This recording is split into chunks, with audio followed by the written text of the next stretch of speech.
রনি, আমার একটু অসুস্থ লাগছে, মাথাটা টিপে দাও। সে আমার মাথা টিপতে শুরু করল, কিন্তু আমি বললাম, তুমি আমার একমাত্র ভরসা। আমি জানি এটা ঠিক নয়, কিন্তু দয়া করে আমার অবস্থাটা বুঝতে চেষ্টা করো। দেবরজি বলল, ঠিক আছে ভাবি, তুমি যা বলবে আমি তাই করব। এরপর রনি আমাকে, আমি প্রিয়া। আমি এক সুন্দরী মেয়ে এবং আমার বিয়ের বয়স মাত্র 10 মাস। বিয়ের পর আমি আরও বেশি আকর্ষণীয় হয়ে উঠি। কিন্তু এত সুন্দর হয়েও কোনো লাভ ছিল না, কারণ আমার স্বামী আমার কাছ থেকে দূরে থাকত। আমি আমার শ্বশুর বাড়িতে থাকি, আর আমার স্বামী একটি ব্যাংকে চাকরি করে। সে মাসে একবার আমার সঙ্গে দেখা করতে আসে, আবার কোনো কোনো মাসে আসে না, কারণ আমার শ্বশুরবাড়ি গ্রামে আর তাকে শহরে থাকতে হয়। শ্বশুরবাড়িতে আমার সাথে আছেন আমার শাশুড়ি, শ্বশুর এবং আমার দেবর রনি। রনি দ্বাদশ শ্রেণী পাস করেছে এবং 20 বছর বয়সী। আমরা একসঙ্গে সময় কাটাই এবং একে অপরকে নিয়ে হাসিঠাট্টা করি। স্বামী না থাকার কারণে তার সাথেই আমি বেশি সময় কাটাই। এক সময় আমার তার প্রতি একটা আলাদা ভালোবাসা জন্মে। তোমরা আমার গল্পগুলো শোনো, কিন্তু সাবস্ক্রাইবই করো না। যদি গল্পগুলো ভালো লাগে তাহলে দয়া করে ভিডিওটি লাইক, শেয়ার আর চ্যানেলটি সাবস্ক্রাইবই করো।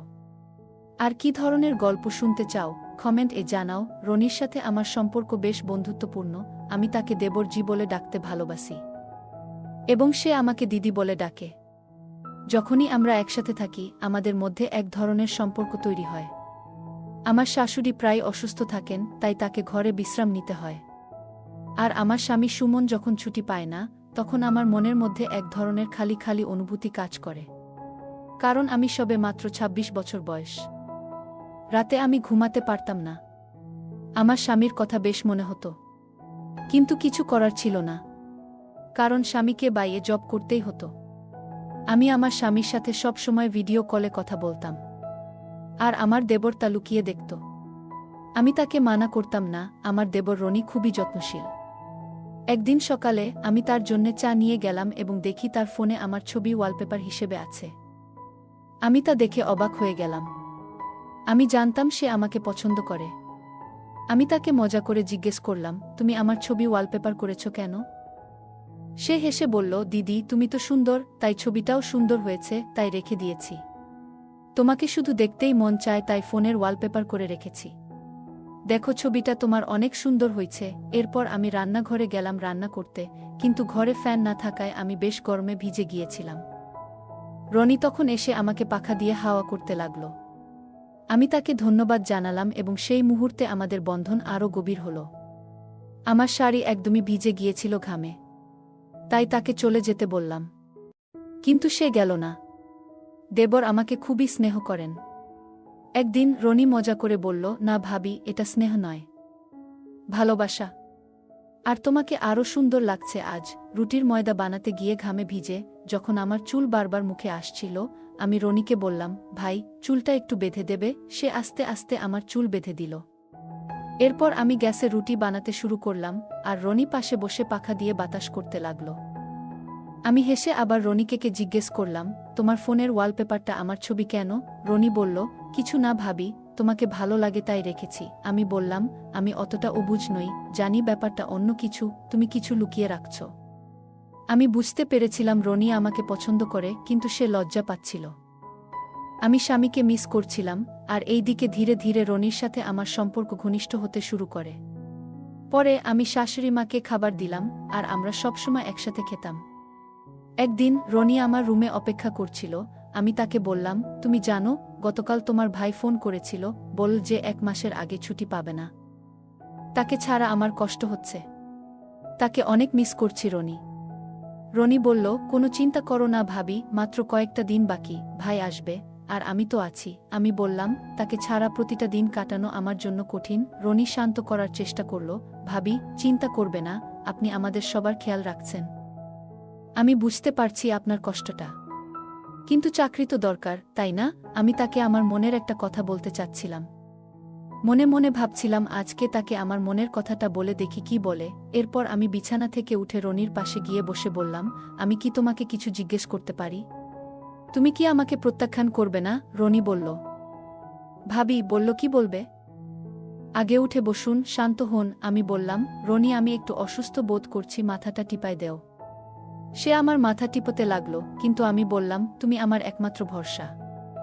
আমি জানি এটা ঠিক না, কিন্তু দয়া করে আমাকে বোঝার চেষ্টা করো। রনি বলল, ঠিক আছে ভাবি, আপনি যা বলবেন আমি তাই করব। এরপর রনি আমাকে জ্বরের ওষুধ দিল এবং আমার কপালে ঠান্ডা পানি দিতে লাগল।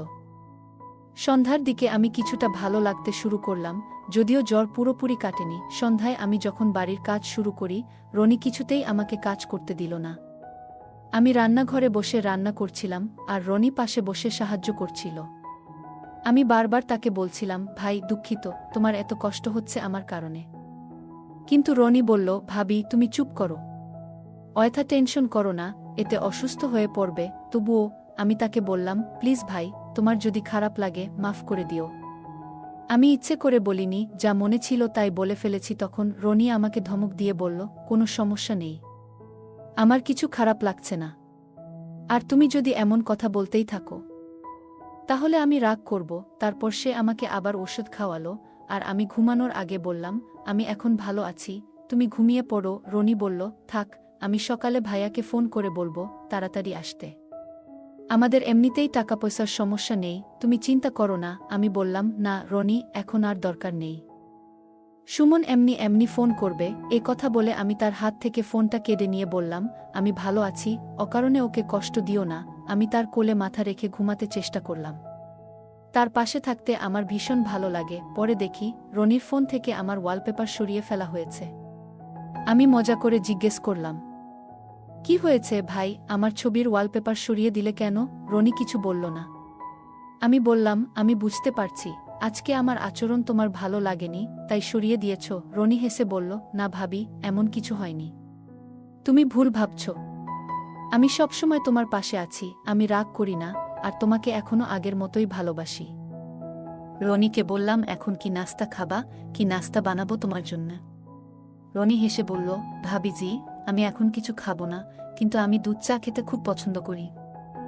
তার কথা শুনে আমি মজা করে বললাম, তাহলে রান্নাঘরে দুধ আছে, গিয়ে বানিয়ে নাও।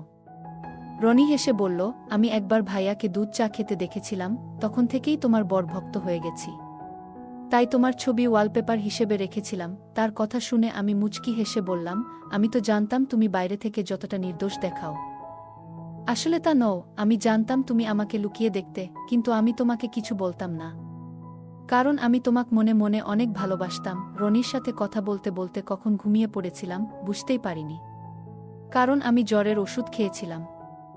সারা রাত রনি আমার ঘরে আমার সাথে ছিল। সকালে উঠে দেখি রনি চা বানিয়ে শাশুড়িকে দিয়েছে এবং আমার জন্য এনেছে। আমি রনিকে বললাম, এর কোনো দরকার ছিল না, আমি এখন ভালো আছি, নিজেই সবকিছু করতে পারতাম। রনি বলল, ভাবি, আজ তুমি বিশ্রাম নাও, আমি সবকিছু সামলে নেব, তোমার জ্বর এখনো ভালো হয়নি। তবুও আমি তার কথা না শুনে আমরা একসাথে খাবার রান্না করলাম। শাশুড়ি মা বাইরে বসেছিলেন, যাতে রাস্তা দিয়ে যাওয়া লোকজনের সাথে দেখা হয় আর গল্প করতে পারে, কারণ তার বয়স হয়েছে অনেক। আমি আর রনি তখন বাড়িতে একা ছিলাম। আমরা লুডো খেলছিলাম। খেলতে খেলতে আমি রনিকে জিজ্ঞেস করলাম, তুমি রাতের বেলা দুধ চা খাওয়ার কথা বলেছিলে, তুমি কি খেয়েছিলে, নাকি মজা করছিলে? সত্যি? রনি প্রথমে কিছুটা থমকে গেল, কিন্তু পরে বলল, ভাবি, আমি সত্যি বলেছি, আমি যা চাই তুমি তা বোঝার চেষ্টা করো। রনি আমাকে অনেক কিছু বোঝাতে চাচ্ছিল, আর আমিও তাকে অনেক কিছু বোঝাতে চাচ্ছিলাম, কিন্তু কেউ কিছু বলতে পারছিলাম না। আমি জানি এটা ভুল, এবং আমারও মনে হচ্ছে কাল রাত থেকে আমি যা ভাবছি তা ঠিক নয়। আমি বুঝতে পারছি যে হ্যাঁ বললে ভুল হবে। ভাবি, তুমি তখন ওষুধ খেয়ে ঘুমাচ্ছিলে, আর আমি সারারাত ভেবে কাটিয়েছি তোমার পাশে। আমরা যা করতে যাচ্ছি তা আমাদের সম্পর্ককে ধ্বংস করতে পারে, আর ভাইয়ের সঙ্গে বিশ্বাসঘাতকতা হবে।